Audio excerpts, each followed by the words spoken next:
자, 오늘 영상은 제목은 이제 북한 MZ 세대의 경쟁력이라고 되어 있는데요.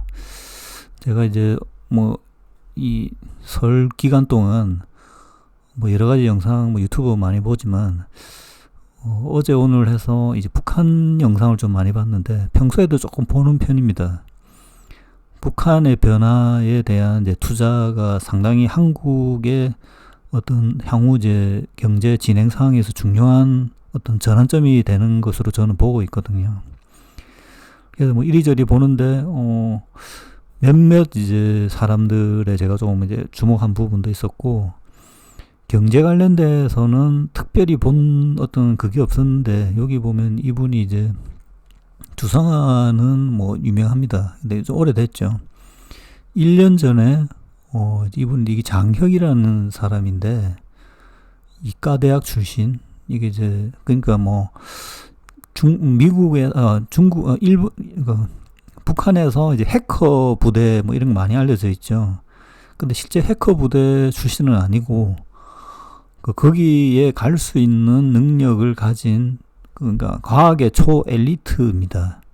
이 사람이 어떤 상황을 했다는 이런 영상도 있는데 그 부분을 이야기하자는 게 아니고, 여기 보면 이제 북한 자본가가 한국 사회에 입사해 논란 사연이라고 되어 있는데, 여기에서 이 내용을 보니까 저도 회사 생활 한 25년 했지만 저의 처음 입사했을 때 상황보다 더 이제 경쟁력이 있는 기업의 경쟁력이라는 게 사실 무한 경쟁이 돼야 되거든요. 여기 인권이 개입하면 안 됩니다, 사실. 그런 부분에 대한 언급이 여기가 나와요. 그래서 실제 북한 자본가는 그 상황을 경제 활동으로 알고 있는 거죠. 근데 이제 그렇게 사실은 한국에서 경제를 돌리게 되면 분명히 이건 문제가 되죠. 노사협의라든지 노사법에 문제가 되는 상황이 발생하거든요. 근데 그렇게 해야지만 사실은 기업이 경쟁력을 발휘합니다. 그래서 사실 이제 이런 부분을 가동할 수 있는 기업을 선택하면 분명히 성장하거든요. 대신 이제 그 CEO가 상당히 똑똑해야 되는 거죠. 여기에도 보면 이 장혁 씨라는 정도 스펙이 되는 사람이 어떤 기업을 가동을 시킨다면, 북한식의 기업으로 가동시키면 어마어마한 성장이 가능하다는 거죠. 한국에서는 그런 성장을 하기가 어렵습니다. 아무리 천재가 와도 강하게 가동시킬 수가 없거든요. 그 부분을 제가 몇 번 이야기하지만 삼성전자와 TSMC의 비교를 할 때 TSMC는 더 인력을 갈아 넣을 수 있는 구조이기 때문에 현재는 TSMC가 강하지만 그 부분이 언젠가는 TSMC 한계가 올 거다라는 부분이죠. 그게 이제 선진 기업으로 가면서 이제 변화가 돼야 되는데, 그 부분을 맡을 사람이 어떻게 나타나고 해야 되는 거죠. 이게 이제 이거를 보는 관점이 확실히 중요하다라고 생각이 듭니다. 일론 머스크하고도 좀 연결이 되는데, 자, 우리 보면 이제 재벌집 막내 아들도 보면 여기 이제 진양철 회장이 그런 사람이지 않습니까? 그죠? 엄청 똑똑한 어떤 아이디어를 가지고 여기에는 이제 보면 자기 자식들을 무한 경쟁을 시키잖아요. 여기에 보면 이 내용이 나오지는 않는데 이 기업을 키우는 방법에 대한 노하우, 프로세스가 사실 나오거든요. 이런 식으로 해야지 순양 그룹이 글로벌 기업으로 갈 수 있는 구도라는 거죠. 이걸 했던 사람이 삼성으로 보면 이병철, 이건희다 이런 이야기라는 거죠. 지금은 삼성이 주춤하게 되는 건 이 천재가 일단 어떤 뛰어난, 이건희는 천재로 좀 가까운 사람이라고 볼 수 있습니다. 이재용은 그 능력이 없죠. 그 다음에 무한으로 프로세스를 돌리지도 현재 한국의 노사 상황으로 보면 그것도 어렵다라는 겁니다. 이 두 개가 지금 보면 어떻게 생각해 보면 삼성이 글로벌 기업으로 가지 못하는 그런 환경이 아닌가. TSMC는 모리스 창이라는 천재가 와서 TSMC 인력들을 무한으로 이렇게 강하게 그 노동을 강력하게 줄 수 있는 상황으로 됐고, 그래서 지금 TSMC가 계속 그걸 유지하지 않습니까? 그죠? 그 애플은 미국에서 할 수가 없으니 그런 노동 부분을 하지 않고 노동을 중국으로 맡겨버린 거죠.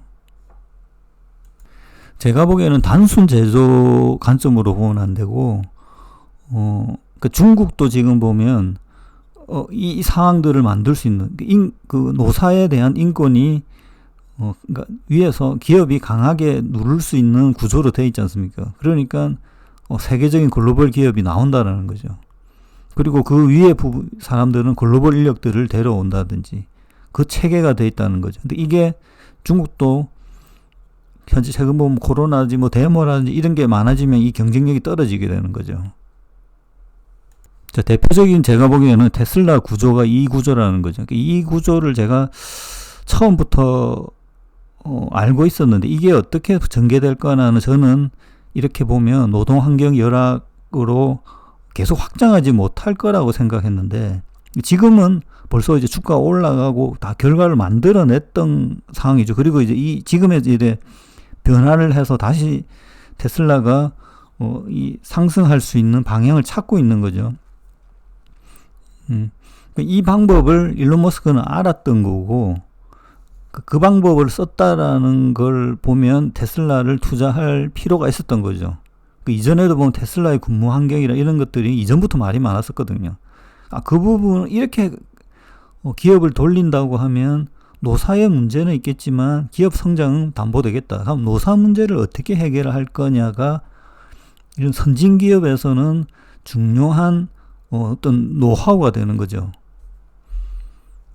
이 북한도 보면 그런 이야기들이 나옵니다. 사기업을 했을 때 북한에서는 109라는 무슨 그 단속 조직이 와서 이제 상납금 뜯어간다고 하더라고요. 그가 똑같은 구조거든요. 그 상납금을 어떻게 잘 관리하느냐가 사장의 역할이다 라는 이야기가 나옵니다. 이 구조는 똑같은 거죠. 스티브 잡스도 나오지 않습니까? 그죠? 90시간의 근무를 강요하고 타부서와의 경쟁을 부추기는 등 독선적이고 통제 불가한 리더십 탓에 방출당하게 됐는데 이게 이렇게 해야지 기업이 글로벌 탑 기업으로 간다라는 겁니다. 스티브 잡스, 일론 머스크도 이렇게 하거든요. 근데 이 부분은 약간 더 순화한 버전이죠. 업그레이드 버전이다라고 봅니다. 근데 이게 이제 어느 정도 제가 보기엔 테슬라도 한계가 온 거죠, 지금. 한계 갖고 또 달성했잖아요. 거의 세계 1위 기업 애플 근처에 아직 뭐 레이스는 끝나진 않았지만 그걸 달성하기 위한 그 다음 단계로 넘어간 거죠. 팀쿡 같은 사람을 지금 교체할 거라고 저는 보는 입장입니다. 그렇게 되어야지 상승할 수 있는 거죠. 이 방식은 초기에 이제 방식은 끝난 거죠. 스티브 잡스의 이 방식은. 그죠? 테슬라 부분 노동 환경이 열악하다잖아요. 독일에서는 이게 안 먹히는 거죠, 이제. 왜냐하면 초기에 테슬라였으면 상관이 없는데 지금의 테슬라는 이렇게 하면 안 되거든요. 벌써 커버렸으니까. 그래서 이런 구조들, CEO의 구조들, 이 기업 성장의 중요한 포인트다. 근데 이거를 좀 알기는 쉽지는 않은데, 자, 보면, 여기 보면 SK와 삼성도 마찬가지거든요. 저는 ESG가 사실은 선진 기업들의 족쇄가 되면서 이 ESG 대부분 보면 정부 간의 어떤 족쇄에 가까운 것들이 맞습니다. 규제거든요. 그리고 그 국가의 한 국가에 한정되는 게 아니고 다른 국가, 결국 이제 선진 시장에서의 장벽 규제잖아요. 이거를 어떻게 비껴가느냐가 이 CEO의 역할이 되는 거죠. 최태원 회장은 상당히 그걸 잘했다라는 겁니다. 이재용 부회장은 잘 못했고 최근에 보면 그거를 느낀 것 같아요. 제가 보기에는. 그래서 실제 잘하는 기업이 이 ESG를 잘해야 되는 상황이 된 거죠. 지금은. ESG라는 게 그런 개념이다. 앞부분에 좀 돌려까서 이야기하면 요같이 이 그 스티브 잡스의 이런 상황을 좀 우회적으로 비껴가는 거죠. 실제 이렇게 하면서 아닌 것처럼 하는 좀 위선적인 내용이거든요. ESG 자체가 대부분. 자, TSMC도 지금 보면 이래 되는 거죠. 타 국가, 대만에 있는 사람들에서는 이게 가능한데, 이 부분도 현재 문제가 되고, 그거 이제 연봉 올려주려고 하는 미국 국적의 사람들은 이거 안 되거든요. 미국에서는. 그래서 TSMC의 미국 공장은 실패한다라고 봅니다. 일본 공장도 당연히 실패하죠. 삼성이 좀 더 유리하다. 삼성은 이 ESG의 전략을 넣어야 되는 거죠. 요 부분. 자, 일론 머스크나 스티브 잡스 수준의 능력을 발휘하기는 쉽지는 않다. 근데 그런 인력을 사실 삼성에서 데려온다고 하면 엄청나겠죠. 이 패권이 바뀌겠죠.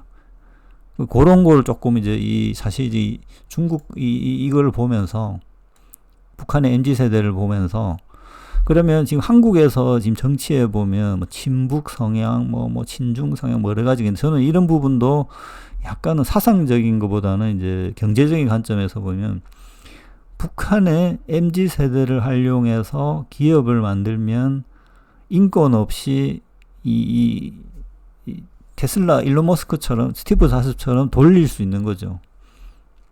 근무 강도를 높일 수 있게 되겠죠. 여기에 나오는 중국의 북한의 어떤 엘리트들을 데리고 지금 이제 교육이 실제 북한의 교육열이 낮지 않습니다. 이 부분도 제가 영상을 많이 봤는데 우리보다 훨씬 이 특수교육이 발달돼 있어서 전문가들을 실제 기본 베이스가 되는 전문가들이 엄청 많아요. 그런 애들을 데리고 산업을 만든다고 하면, 기업을 만든다고 하면 단번에 한국 기업들을 따라잡을 수가 있을 거라고 봅니다. 이런 부분에 대한 이권에 대해서 고민하는 게 아닌가. 그거는 중국도 마찬가지고, 한국의 북한 성향의 사람들도 그런 경제적인 관점에서 저 북한의 인프라를 이용해서 뭔가를 할 수 있는 그런 것들을 봤다라는 거죠. 이거는 이제 이 장혁이라는 사람의 인터뷰만 보면 이해가 되고 나머지 탈북인들의 내용들은 별로 도움이 안 되거든요. 저는 이분 영상들을 몇 개를 보니까 완전히 다르더라고요. 그래서 이렇게 돼 있는 사람들이 한국의 어떤 기업들하고 룰이 다르잖아요. 지금 보면 중국과 우리나라 기업들이 이 글로벌 시장에서 정정당당하게 붙는 상황이 아니거든요. 중국 같은 경우에는 이렇게 과도하게 월급도 낮고 과도하게 노동을 시킬 수 있는 엘리트들을 싸게 구매할 수 있는 상황이고, 한국은 그게 아니잖아요. 그래서 벌써 차이가 나는 거죠. 그러니까 애플은 그게 원래 안 되니까 아예 핵심 기술만 가지고 아웃소싱을 주는 거지 않습니까? 그죠?